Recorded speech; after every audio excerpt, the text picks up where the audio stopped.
wanted to give you an update on what's happening with exercise. So I had a major operation last year. I have fibromyalgia, ME/CFS, and some orthostatic intolerance heart rate issues. I also have hypermobile hips and sacroiliac joints. So I have a lot of things to work around. But I am slowly but surely working on my exercise goals, because exercise helps everything, as long as you bring it down to your level. So exercise is one of the few kind of evidence-backed treatments. However, I will actually say that I wouldn't call exercise a treatment per se. In the SHINE protocol by Dr. Teitelbaum, E is the last of his protocol, exercise as able. So I want you to know that when I am doing my exercise, it is because I have been working hard on sleep and getting as much as possible. I have been regulating my nervous system. I've been working with a chiropractor. I have an excellent pain management plan in place. I take those pain medications when I need them. I have corrected nutritional insufficiencies. I've worked really hard on perpetuating factors, including having an operation to remove endometriosis. All that stuff has happened. And now I'm working on building up the exercise. So I will show you in fast motion, because this is not a workout video, because I am a yoga teacher, not a fitness trainer. But I'm going to show you a sneak peek of what I've been doing. And then we'll talk a little bit about how my routine is looking and how I am tracking the movement, because obviously if you're going slow and steady, you need to be able to track it.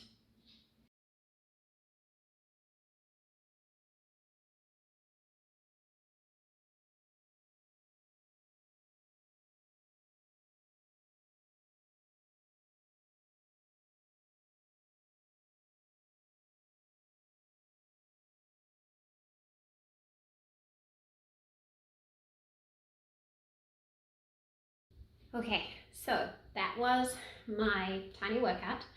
I started with 5 minutes and most of it was stretches, and now I'm doing 10 minutes, and you can see the yoga blends there, but it is yoga and strength-based training. I have to work around my problem areas, which is why I keep my legs hip width apart when I'm doing the squats. And I've had to work up really slowly to that.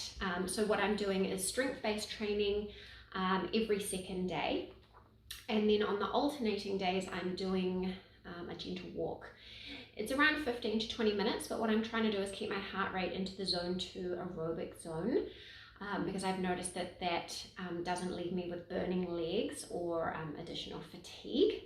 And the way that I'm tracking it is that I've just made a really simple habit tracker.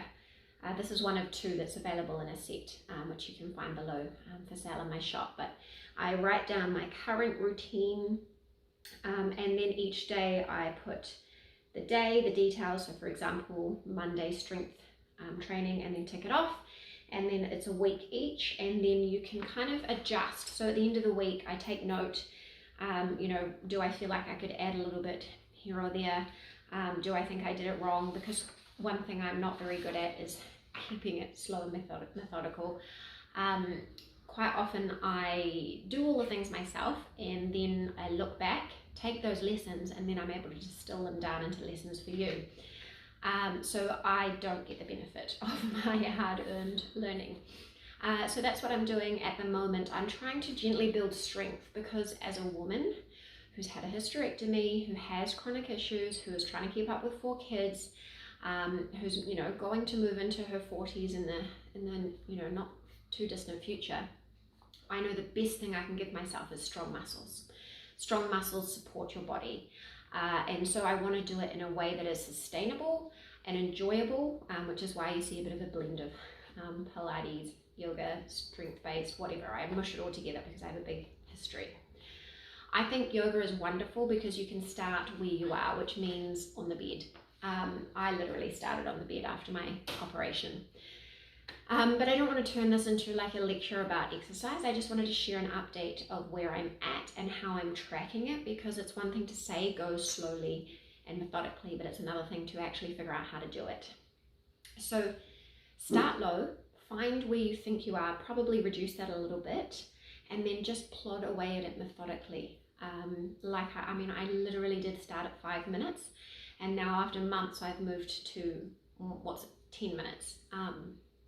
My next step will be just to add a second set of each. So I'll probably reduce the reps. So for example, instead of 10 of my little squats that I do, I'll do 5, but take a break and then do another 5. And then I can increase it by 1 each time. So it is really slow and steady, but it's a way to increase my exercise in a way that doesn't flare me, and I can fit it in, because let's be honest, we have to be able to fit it in. So I hope that's helped. Let me know, what does your movement routine look like, and how do you track it, and what are your goals at the moment? And we do talk about these things over in the Melissa versus FMS CFS group. So you can come and join us there. If you want to check out my movement habit tracker, I'll put the link below. I just have a couple of options, but obviously there's lots of ways to do it. You can incorporate it into your regular daily symptom tracking if you're doing that as well. And I'll catch you again soon.